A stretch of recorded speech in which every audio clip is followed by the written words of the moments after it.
my Instagram accent American? Darcy asks me, and I begin to reassure her, but I'm interrupted by another girl at our table. What does that even mean? And okay, the girl who interrupted me was right to say this, because how can an Instagram have an accent?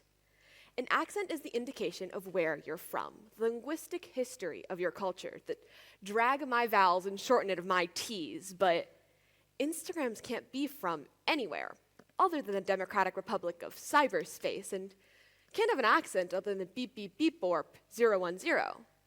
Right? Wrong.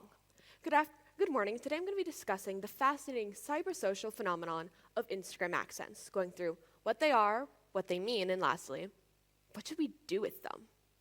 Now, I'm not actually claiming that the lines of code Mark Zuckerberg has in a layer somewhere has an accent. Sure, you can give Siri an accent, but that's not what we're talking about here. An Instagram accent is the unique curation of highlight covers, posts, filters, the performance of modern-day Instagram my grandmother loves to bemoan over dinner. The fakeness of it.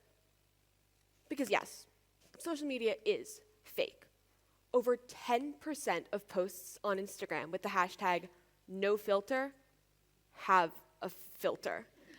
Facetune's been downloaded over 60 million times. It's all curated, you choose what parts of your life to display. I mean, you've probably heard it all before.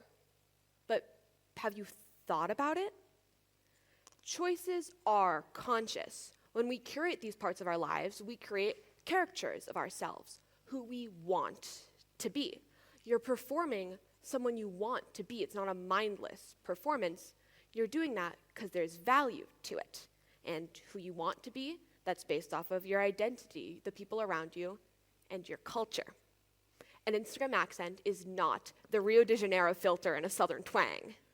An Instagram accent is the unique combination of performance of modern-day Instagram and how it reflects people's cultures and values back on them.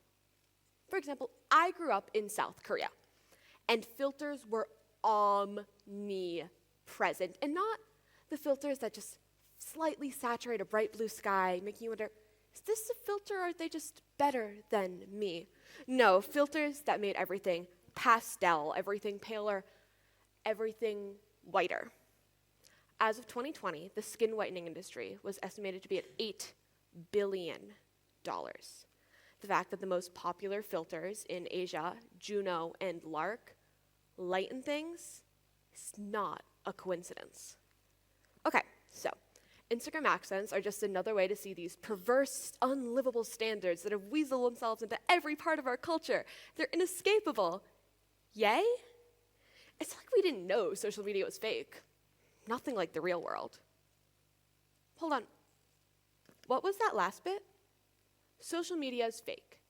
Nothing like the real world. Okay, let's talk about that, because we always hear discussion on how fake social media is. Since when have we been real in person either? I speak differently to my teachers or the parents of kids I babysit than to my friends. I speak differently from friend to friend even. We're obsessed with this culture of authenticity, but have you ever been told to dress for the job you want? Even your clothes are a costume. So if we care so much about authenticity and realness, why do we only ever hear discussion of fixing social media, but no one ever tries to start a nudist movement? It's because don't do that. It's okay to perform. The reason we have problems with performance on social media, with these Instagram accents and the fakeness we see, is because you can actually recognize it. You can't separate performance from being a person. There's nothing without it at all. So, Instagram accents. What do we do with them? Nothing. There's not a problem to be solved. You don't ask all of your coworkers to become nudists, or you shouldn't ask all of your coworkers to become nudists, because there's nothing wrong with not being 100% authentic all the time. I don't trauma dump on my lab partner. They don't need to know that, because there's times and places for different parts of you. So let social media be fake. It's as real as it gets, and instead of trying to search for the lost city of Atlantis and authenticity, look at people's performance just a little bit more, because performance can tell you things about someone you might not have known before. And I want to leave you with one question. I want you to look at yourself and the people around you, and I want you to wonder, what does my performance say about me?